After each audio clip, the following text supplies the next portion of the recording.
grow over a metre long. They all have unique personalities and looks.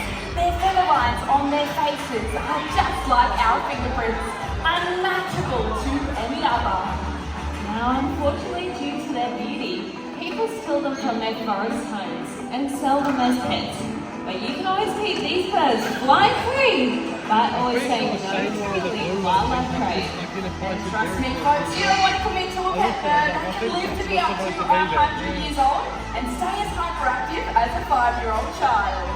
Well, let's take this from feathers to scale. Let's do it, Kim. Check out the snakes join you here in the Colosseum. Here in Australia, we are lucky to be home to more venomous snakes than non-venomous. But you'll notice these are of the non-venomous variety and have grown up right here at Australia Zoo. And that's why they're comfortable around people. Now, if we want to look at the world from a snake's eyes, we notice that they rely on movement rather than colour or shape. And they don't have ears like we do. So, Kim, what you're telling me is if we were to scream, it's not going to bother them. But if we were to stand on one, that's a totally different story. Exactly right. Now, if a snake were to feel cornered or threatened, the only way they have to protect themselves is to bite. So it makes sense most people are bitten whilst trying to catch, unfortunately, kill a snake. Well, fortunately for us, first aid for an Australian snake bite is really simple and effective. If you or one of your mates wherever are lucky enough to get bitten, there is one thing that comes incredibly handy. That is a compression bandage. Most Australian snakes' venom bite attacks the lymphatic system, not the bloodstream. So that is why it's extremely important to always carry one. I'm so sorry. I've got all you. Here we go. It's just like a touch and show you that you can't forget it like that. I know, I'm so sorry. It's alright, don't worry. If you guys ever forget your compression bandage when you're out in Australia, that is okay. A piece of fabric or a towel could be used as the same method, but only as a last resort. Exactly right. You know what? I don't think there's anyone better to demonstrate how to use one than Steve and Terry. Here in Australia, we've got a technique that we use if you get bitten by a snake. It's very successful. Here's this snake right now. Right there. I got it! It's the dreaded rope snake. Highly venomous. But I think, it's bit me. Right on the hand. Right there. Terry! I've been bitten by a snake. What kind of snake? A rope snake. Highly venomous rope snake. Yeah, there it is right there. Be calm. Be calm. Lay down. I can't. The rope snake got me. And the rope snake's still there. You must lay down. Oh. Okay. Lay down. You see where the fang marks are? Yes, I can see the fang marks. I have a pressure bandage. So I'm gonna go, man. I'm gonna go. No, you must lay down and be calm. Okay, I'm calm now. Are you calm? But I might die. No, you won't die if you are calm. I'm putting the pressure bandage on. Okay. Does it kind of hurt because it's really going on tight? Yeah, it's a little bit tight. Okay, don't cry. I'll try hard. Okay, pressure bandage is going on all the way up the limb. Do you know why we put the pressure bandage on? No. Because the venom goes into the lymphatic system. The lymphatic system processes the venom through your whole body. So if we put the pressure bandage on, it keeps the venom in your arm, which is not true. But if it goes through your whole body, then you will be doomed. Not doomed. Yes. By a rope snake? Yes. But stay calm and I will save you. Okay. Okay, are you being calm? I'm calm. Now I have to carry you to the car. Yeah, come on. Okay. Get up. Keep your arms still. Okay, still. You'll walk to the car. Okay. Aw, we're just so lucky to have that footage there. But Kim, I think in all seriousness, let's recap those 3 simple steps.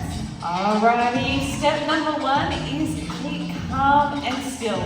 Step number 2, apply your compression bandage. Now, not so tight you cut off your circulation, just enough pressure you would use on a sprained ankle or a wrist. Step number 3, call an ambulance. Make sure your patient stays calm and still until help arrives, and always let the help come to you. Yeah, that's some great advice, Kim, and really could save someone's life, but I do think it is our time to get out of here, so Mel can take us all to the skies. Oh, thanks so much, girls. Let's hear it from. It is so important to learn our snake bite birthday. Thank you. Now, here in Australia, we're home to an amazing diversity of bird life. And And if you're lucky, you might spot a beautiful whistling kite just like Fletcher.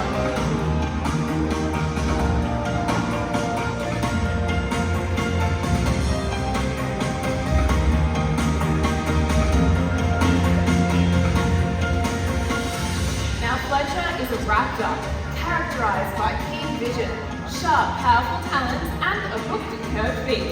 These incredible birds can survive some of the harshest landscapes that Australia has to offer, and are one of the most widespread raptors that we have here in Australia Zoo. Now, I was going to tell you a little bit later about how these birds are notoriously cheeky, but I feel like now is the perfect time. We often call our kites the pirates of the Australian skies. This is because they've been known to actually swoop and harass other birds of prey that are sometimes 3 times the size of them. So for Fletcher, that would be something like a white-bellied sea eagle. Apparently, he has a taste for Blunstone boots today. Oh dear, buddy. He's just using his prey drive there to chase my feet in the hopes that I'll move them around so he can chase them. But as you can see, I'm just as stubborn as him, and I'm not going to move an inch. Do you want to come to my glove, darling, and I'll give you a little bit of food? There we go, that's better. There you go. There you go, Fletchy. Now, something amazing about our raptors is that they have a ratcheting locking mechanism in their talons, and just like on cue, Fletcher is beautifully demonstrating that today. He's locked his talon onto my glove, and he would use this with any prey items. If they were trying to escape, he could easily fly away, not having to think about his feet, and he would hold onto that prey item without a second thought. Now what you're seeing here is me just trying to work through this with Fletcher so that he knows next time that he's not quite going to get away with it. They are very smart birds, as you can see, and he's doing his amazing whistling call. To spot these guys out in the wild, you'd listen out for that and look for the distinct finger-like tips at the ends of their wings. It's really quite easy to identify a whistling kite. Now they often fly high up in the thermals, but they can survey the landscapes in search of a nice fresh patch of food. These guys do predominantly feast on carrion, which is just a fancy word for already dead food items, but they will take down pretty much anything that they can get their talons on. Their cousins, the black kite, show their intelligence by spreading bushfires, picking up burning sticks, dropping it in a new area to create a new fire and therefore a new prey source. But Fletcher himself is really special to us here at the zoo. As well as being really quite memorable, he's a very, very special bird because he was a rescue. Now, he was found out in the wild, and we found out he was totally blind in his left eye. Now, that did come from an unknown injury, but it did mean he was deemed unsuccessful to be re-released. But lucky for us, this very cheeky guy was chosen to be a part of our crew here at the zoo. And like I said, he's a very memorable ambassador for his species. Aren't you, Fletchy? Now, Fletcher and I, we have been working together for quite some time, although it doesn't look like it today. And he's always throwing those very, very cheeky characteristics out here in the Crocodile, just treating me sometimes like a little bit of a prey item. But I tell you what, this guy is totally spoiled rotten. He gets all the best food here at Australia Zoo, catered just for him and his diet. Things like rodents, little bits of insects, or even day-old chick. And he absolutely loves it. Now, as Fletcher heads on home, let's hear it for that very cheeky demonstration out here today. That's Fletcher. Oh, whistling guy. I think we should change the tone now by taking it from aerial to aquatic, where we open a whole new world of hunting, where some species of bird can swim and dive as deep and as fast as fish. Now, that's exactly how cormorants like these two catch their aquatic meals. We've just been joined by Albert and Scuba. Albert, the larger of the two, he's a greater cormorant. Scuba, with that two-tone coloration, she is a little pied cormorant. And as you can see, they're pretty much perfectly designed for life under the water. Now, this is because they do lack the water-resistant coating on their feathers, which many other birds do have. Hi, Albert. And while this is great for life under the water, these birds simply can't take to the skies with wet feathers. That's why it is so common to see your cormorant species just like this, lining the riverbanks of Australia, holding those wings outstretched, just like they're checking them out to dry. Now, Albert and Scuba are two of 5 different species of cormorant that call Australia home, so keep your eyes peeled around our waterways. You could be lucky enough to spot a couple of their friends. Now, I absolutely love all of our birds here at the zoo, including Fletcher, even when he's a cheeky little man. But there's a reason we bring them out here to show you, and that's to hopefully inspire you all to help. By doing things like simply binning your rubbish, keeping our waterways and their habitats clean and clear of pollution, ensuring the survival of these birds for generations to come. Well, you're a very lucky audience. We're about to be joined by the most interactive bird we have here in the Crocodile, and I'm just really excited to get out here. So I'd love to introduce you all to Zoe. To take it away. Thanks very much, Mel. Let's give her a huge round of applause.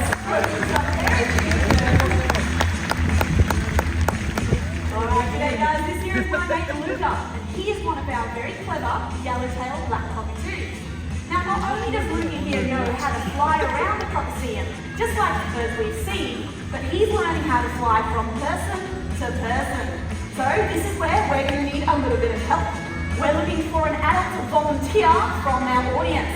So get excited, guys. Who wants to meet Luca? Oh, that's not a lot of energy. Come on, guys. Who really wants to meet him? Oh, that was a tricky one today. I think I can't go past the lady in the white shirt. Yeah, that's who you are first. I love it.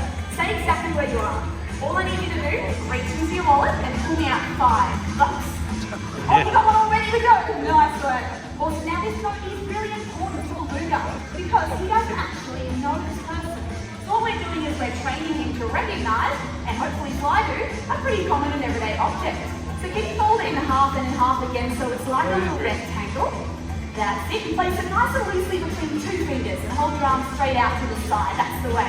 Now just while he's learning, I'm going to get Hannah, our lovely keeper behind you, just to help him direct from the way. But he should be able to see that note and know exactly where he's getting ready to go, know exactly where to fly. There we go. Oh, it's almost there. Well, that's all right. Got a bit lost in the crowd. I'll see if he wants to come back. Luca, do you want to head back to the middle, see if we can find your way? Luca. Oh, now he's just going to sing for you all. That's the way. I'll see if he wants to come back down the middle. Come on, Luca. Luca. No, I think he just wants to sit up there and watch the show, not be part of it. That's the way. We'll give him one more try. Hey, Luca, do you feel like coming back?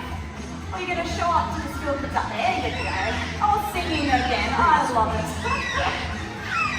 Now, Luca's one of our beautiful yellow-tailed black cockatoos. That call that he's making is such an iconic call. If you are local to this area and you hear that call, look up, you might see some beautiful wild yellowtails. Luca, want to go back to the middle? Luca. Oh, I think he's stitching me up today. That's fantastic. Luca, do you want to come here? I might see if our lovely keeper Hannah, who's up there, see if she might be able to call him and direct him back. So with any of our free flies that we do here at the zoo, it does include free choice. And Luca, because he's in training, sometimes he needs a bit of guidance along the way. See if you might want to head up to Hannah and see if we can send you back down to the middle. Thanks guys for bearing with us on this beautiful training session. Oh, what do you do? Oh, straight over. That's great. There we go. Fantastic. Look, now look at a bit of a secret. I was going to have him steal that $5 note for a coffee, but I think he's just probably going to fly himself and get himself money somewhere else. So I think Luca's decided to just have a bit of a free fly today, but that is okay. Thank you very much for being our volunteer. That's Luca, our very cheeky yellow-tailed black cockatoo. Luca, nice try, but let's meet Luca's best mate. Luca is good many times. These cheeky birds are naturally very social in the wild and have a very distinct goal. Now if you keep your eyes on your head, you may feel like you know the success of these beautiful birds flying around Australia. But now, we would love to introduce you all to the speed demons of the Magwells, our rainbow and rainbow hurricane!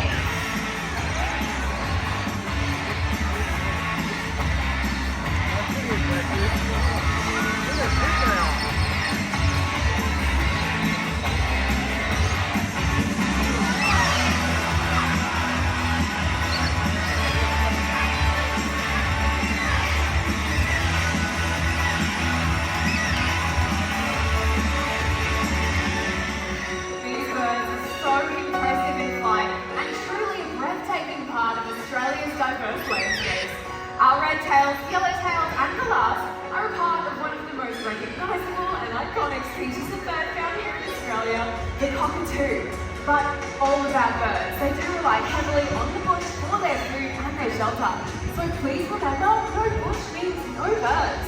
Too true, Mel. Worldwide habitat loss is still the biggest threat to the survival of all our native wildlife.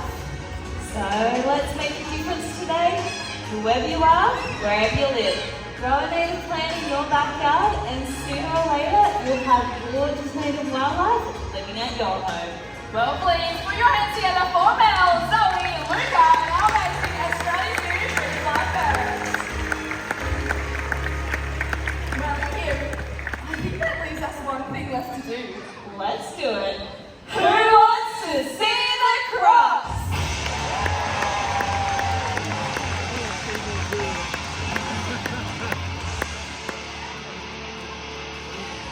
At 3.6 meters long, weighing in at 300 kilograms, your crocodile today is Murray. Ooh, 260 million years ago, dinosaurs roamed the earth. Now you're about to meet one of these living fossils, a link to the creatures of the past. There are 27 species of crocodilian found on the planet, from your alligators to your gharials, from the caimans to true crocs. They are the most perfect and unchanged predator. You're about to see one in action in the world-famous Crocoseum. And here to tell you all about it, we have Hamish. Please make them feel welcome. It's the Australian Zoo Croc Team. Alright, now I'm excited, I hope you guys are excited because right now we've got coming out one of the best looking crocodiles to ever exist on planet Earth. His name is Murray, and myself, Nero and Murray are going to show what not to do when you're up in croc territory. We're going to make all the mistakes so that you don't have to. Now, I'm already making a pretty big mistake. I'm way too close to the water's edge. Crocodiles are an aquatic ambush predator that we can hunt in and around the water's edge, which means all you've got to do to stay safe from crocs is just not go down into their home, the place where they are going to be hunting. Now, being close to the water's edge is a pretty big mistake because crocs in Northern Australia, they're in deep, dark, murky water, not crystal clear water. And have a look as Murray makes his way out. He's got integumentary sense organs that enable him to hone in on the little vibrations that I send out just by tapping my feet on the side. And he's not crashing and bashing across the surface, he's very carefully making his way over. Now, this is a big mistake, but the biggest mistake that people make up in crocodile territory is going down into the water. Now, I'm not that silly, but good luck to you, Eric. You'll be fine, mate. Thank you, mate. So, as soon as I get in the water, straight away, he's honing in on my location. Obviously, you can feel the taps up on land, but it's tenfold in the water. So me splashing around is sending out loads of pressure changes in the water, so he can feel exactly where I am without having to pop up, without having to have a look. It gets him nice and keen, it gets him nice and fired up. You can see how keen he is to come on over. Come in, boy.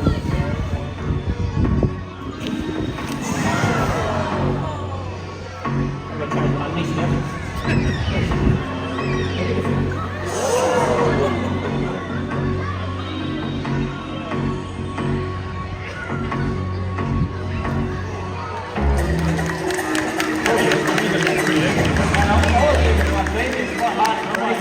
Now, Murray, he's a pretty big croc and he can strike out from the tip of his nose to the base of his tail so hard and fast. No animal in Australian bush is going to be able to avoid that attack. And he'll strike out to catch himself a bite to eat. But crocs are a territorial animal. They'll also strike out to defend their territory. Now, he's had bites to eat, so maybe you want to go and splash around in his territory and see if he gets a territorial response. He did almost have a bite there, he my foot. Well, he did almost have Nero went just then, but Alright, let's try it. I'll try and get back in the water. So he's chilling out right now with his mouth open, acting all scary, but if I move further away and jump back in the water and start splashing around again, he's relaxing more up there. Oh, here we go. He knows he has to come in. He knows that I'm in his territory. Me splashing around is like someone throwing rocks on your roof. He has to come over and tell that person to get out, and the only way he knows how to do that is with those big scary teeth in his mouth. So he comes over and he'll go back into the water, and he's going to go back into his hunter's dog mode. So he's probably going to go back underneath the water. He thinks this is dark, dirty, murky water, so he thinks that when he's under, I can't see him. So he's hoping that I stay in the water a little bit too long so he can grab me on a mid here and pull me back into the deep end. But I'll pop out so that doesn't happen. But I'll try and feed him on this side of the enclosure. Not much room to work over here, and he is pretty keen today.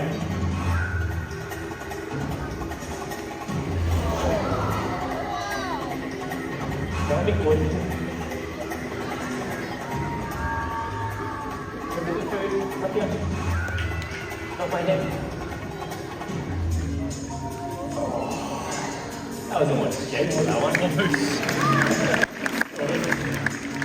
So, yeah, literally, he could go from beneath the water surface, do a strike, and hit this fence in one go. So great at doing those strikes from the water's edge, but if he did do one of those strikes and say I slipped over as he was striking out and he grabbed me mid-body, I would explode out both ends like a tube of toothpaste. He's amazing at catching and killing that prey next to the water's edge. He has more jaw pressure than any other animal on the planet. He's got about 3,000 pounds per square inch, which is double of what a hippo's got in his mouth. Hippo's got about 1,500 pounds per square inch close jaw pressure.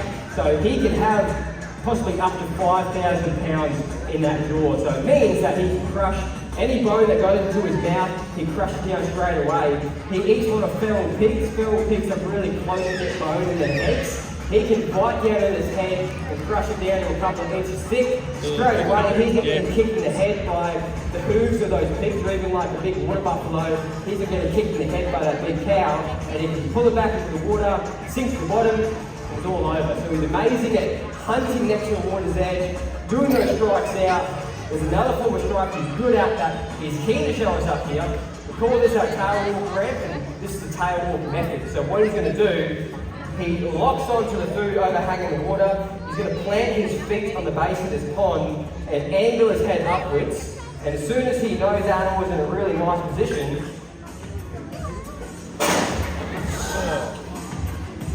did he miss that snap? Did he grab it for a second? No way, mate. You missed, you got to get it. Try second one. Come on, big boy.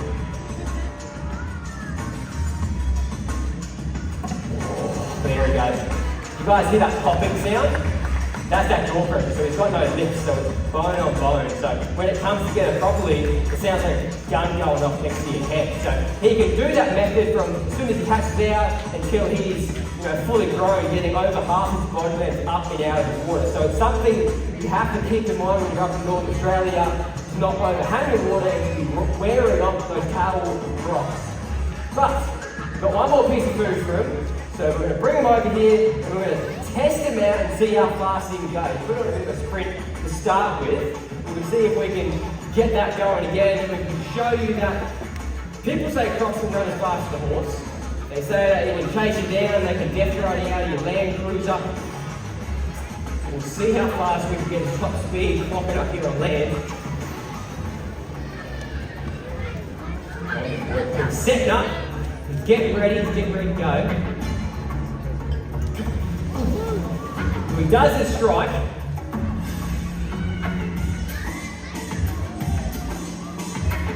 that's pretty flat out. Now he's locked onto the food. Open up here. How cool is that? He's a weapon, isn't he? Now, you can see pretty clearly, we could easily walk backwards faster than Murray come forwards. And it's really no surprise now that he's up here on land, you can have a look at him. He's built like a long torpedo, he's got that short little stumpy legs, big round belly, huge tail that hangs out behind him like a giant handbrake. He is not designed at all for living up here on land. He's not designed for running and chasing down prey. He's completely designed for hunting in and around the water. Now, have a look at all those lumps and bumps along his back. Those create currents and countercurrents, so that if he's cruising through shallow water, he doesn't create a ripple, he doesn't even disturb the surface. You can't see them, but all over his body, he's got pressure receptors so that he can sneak up and feel the animals on the bank without him having to show himself. He can hold his breath for 7 or 8 hours easily. We've recorded some of our crocodiles up in Northern Territory, up in Northern Queensland, holding their breath for 10 hours straight. Now, if you go down to the water's edge and you have a look and you don't see a croc, that doesn't mean there isn't one there. Now, what this tells me is that this is actually one of the easiest predators that you can possibly avoid, because all you have to do is just not break the 3 rules that we've broken today. Now, don't go down towards the water's edge. As soon as you go down to the water's edge, you're putting yourself within the strike range of saltwater crocodile. But if you just come back about 4 to 5 meters, you're out at the strike range meeting the largest saltwater crocodile to ever exist. So just back here, you're already safe from crocs. Now, like Nero showed, don't overhang the water. People have been taken by that tail walking method before, sitting on a beautiful overhanging tree, having their morning cup of coffee. That is not the place you want to be. Now, lastly, if this sounds silly, just don't go swimming with saltwater crocodiles. And I know that sounds silly, I shouldn't even have to say it, but every day up in Northern Australia, people go down to the water's edge, they have a quick look, they don't see a croc, it's hot, they might have had a few beers, they're not really paying attention, and they go down into the water. Now, when we do this, we're putting ourselves at risk. It's not the crocodile's fault, it's ours. And when we do this, when we break these rules, we create an unnecessary conflict between humans and crocodiles that just doesn't need to exist. Now, it's extremely rare for anything bad to happen, but when it does, the crocodile is the one that gets labelled as the evil, ugly monster, rather than the person being labelled as the irresponsible one that put themselves in harm's way. And then the crocodile goes and gets cold, they get their habitat taken away, they get put in croc farms, their eggs raised up for fruit bags and belts, all these things that are just not fair, and we don't have the respect that crocodiles need to be given. Now, crocodiles up in Northern Australia, they've been evolving for about 60 or 80 million years, and throughout that time the ecosystem has evolved with them, and so these guys actually keep the rivers and the whole northern ecosystems healthy by taking out the sick, the weak, the young, the wise, and making sure that the whole ecosystem is in balance. So we need these guys up in Northern Australia more than we can possibly understand. Now, here and myself, we don't expect you to go away loving crocodiles quite as much as we do. We are a little bit fanatical about them. But if you could just go away with greater respect and appreciation for the critically important role that crocodiles play in our northern ecosystems, and also how lucky we are to have this incredible animal literally right in our own backyard. So go on up to Northern Australia, go see some crocs in the wild, stay safe, come back in one piece with some great photos and stories to tell. I mean, that's about as much as we can possibly ask for. Now, Steve up there on the big screen, he loved crocodiles with everything he had, and that was absolutely no secret. But what he did is he passed on that passion and enthusiasm to all of us who work here at Australia Zoo, and probably to a heap of you as well at home. So on that note, I'd like to thank you for coming to Australia Zoo today and helping us keep Steve's dream of this beautiful animal alive. Thanks guys, have a great afternoon and stay safe at home.